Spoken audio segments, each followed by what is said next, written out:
Scotland. I am William Wallace. William Wallace is 7 feet tall. Yes, I've heard. Kills men by the hundred. And if he were here, he'd consume the English with fireballs from his eyes and bolts of lightning from his arse. I am William Wallace. And I see a whole army of my countrymen here in defiance of tyranny. You've come to fight as free men. And free men you are. What will you do without freedom? Will you fight? Against that? No! We will run! And we will live. Aye. Fight and you may die. Run and you'll live. At least a while. And dying in your beds many years from now, would you be willing to trade all the days from this day to that for one chance, just one chance, to come back here and tell our enemies that they may take our lives, but they'll never take our freedom!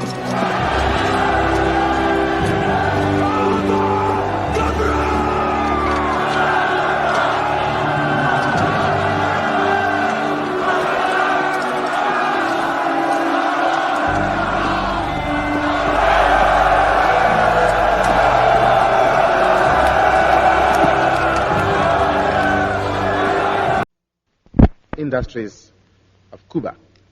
I invite him to address the Assembly.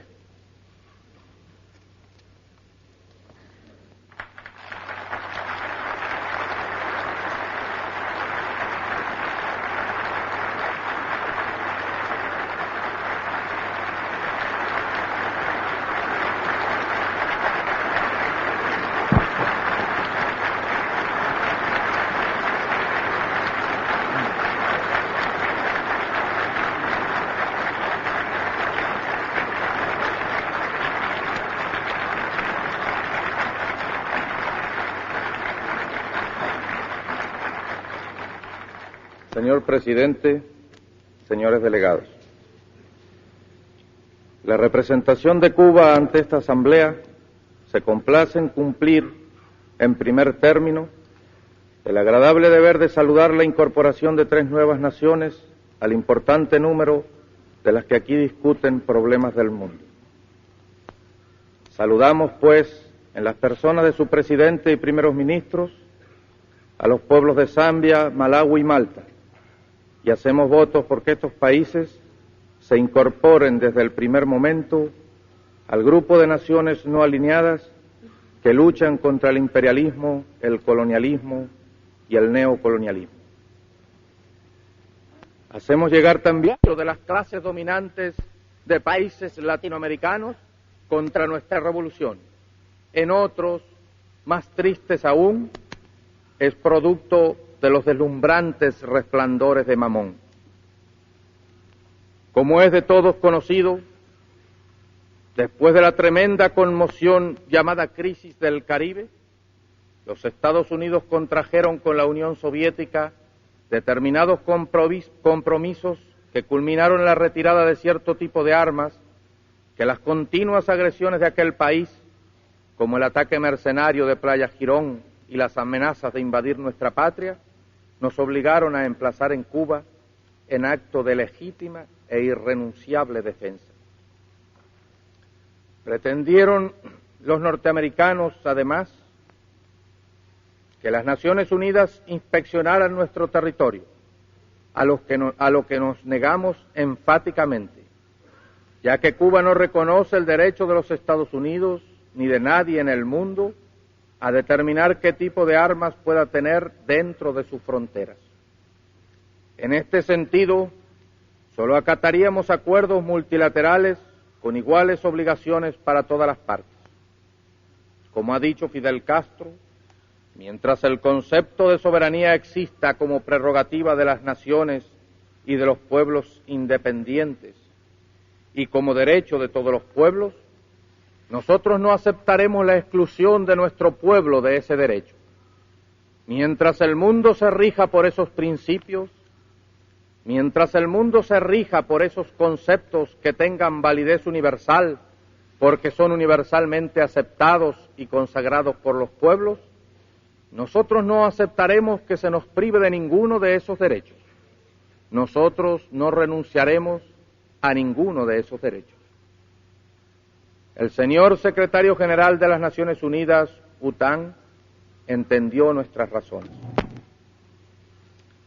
Sin embargo, los Estados Unidos pretendieron establecer una nueva prerrogativa arbitraria e ilegal, la de violar el espacio aéreo de cualquier país pequeño.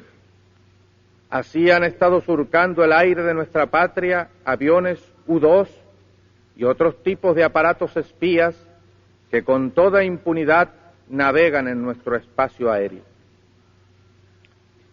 Hemos hecho todas las advertencias necesarias para que cesen las violaciones aéreas, así como las provocaciones que los marinos yanquis hacen contra nuestras postas de vigilancia en la zona de Guantánamo, los vuelos rasantes de aviones sobre buques nuestros o de otras nacionalidades en aguas internacionales, los ataques piratas a barcos de distintas banderas y las infiltraciones de espías, saboteadores y armas en nuestra isla.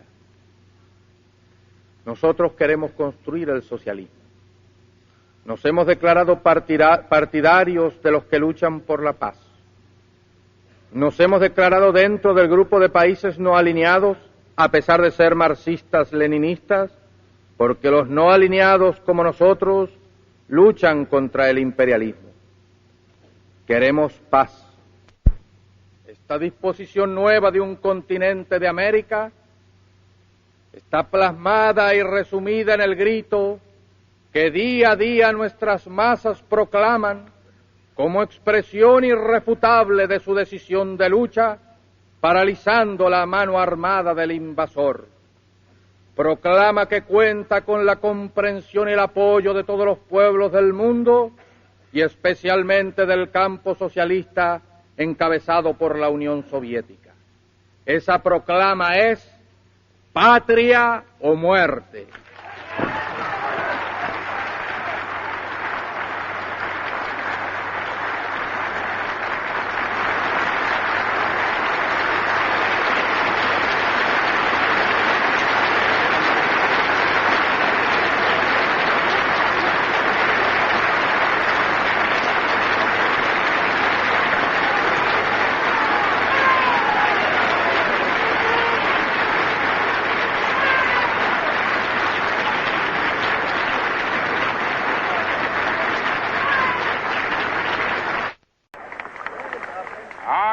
Happy to join with you today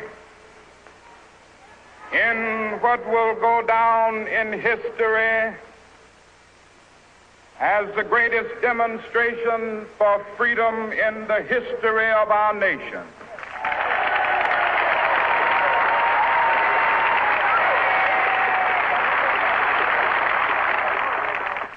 $50 years ago,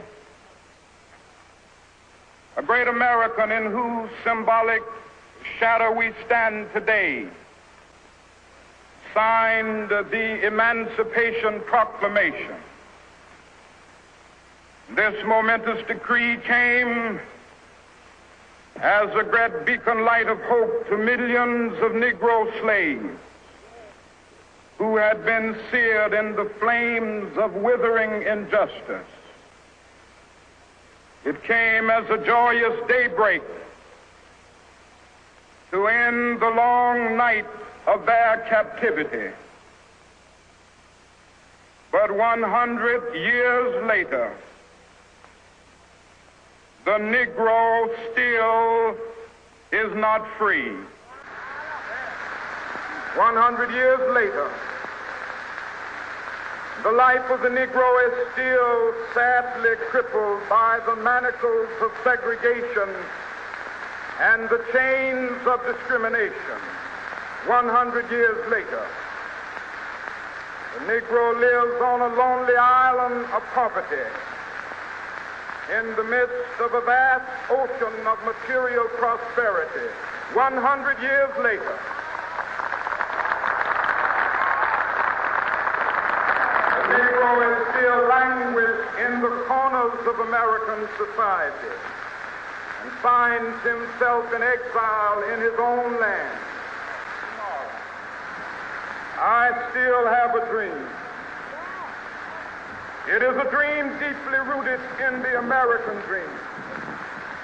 I have a dream that one day this nation will rise up, live out the true meaning of its creed.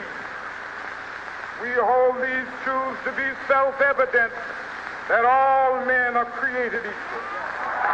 From the prodigious hilltops of New Hampshire, let freedom reign. From the mighty mountains of New York, let freedom ring from the heightening Alleghanies of Pennsylvania. Let freedom ring from the snow-capped Rockies of Colorado. Let freedom ring from the curvaceous slopes of California. But not only that, let freedom ring from Stone Mountain of Georgia. Let freedom ring from Lookout Mountain of Tennessee. Let freedom ring from every hill and molehill of Mississippi, from every mountainside. Let freedom ring, and when this happens, when we allow freedom ring, when we let it ring from every village and every hamlet, from every state and every city, we will be able to speed up that day when all of God's children, black men and white men, Jews and Gentiles, Protestants and Catholics, will be able to join hands and sing in the words of the old Negro spiritual, free at last, free at last, thank God Almighty, we are free at last.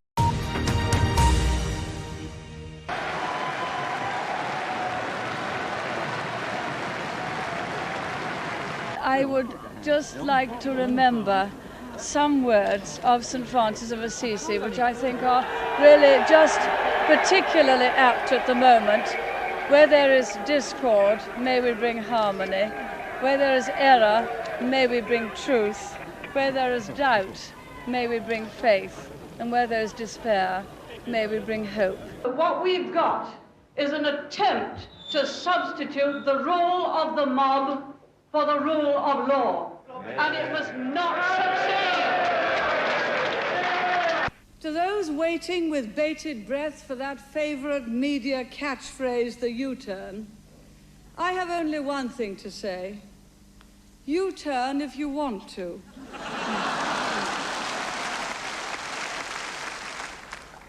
The ladies not for turning. The commander of the operation has sent the following message. Be pleased to inform Her Majesty that the white ensign flies alongside the Union Jack in South Georgia. God save the Queen. What happens next, Mr. Knott? Thank you very much. Just rejoice at that news and congratulate our forces and the Marines. Are we going to declare war on Argentina, Mrs. Thatcher? It's been a tremendous privilege to serve this country as Prime Minister. Wonderfully happy years. Now it's time for a new chapter to open, and I wish John Major all the luck in the world. He'll be splendidly served, and he has the makings of a great Prime Minister, which I'm sure he'll be in very short time. Thank you very much. Goodbye.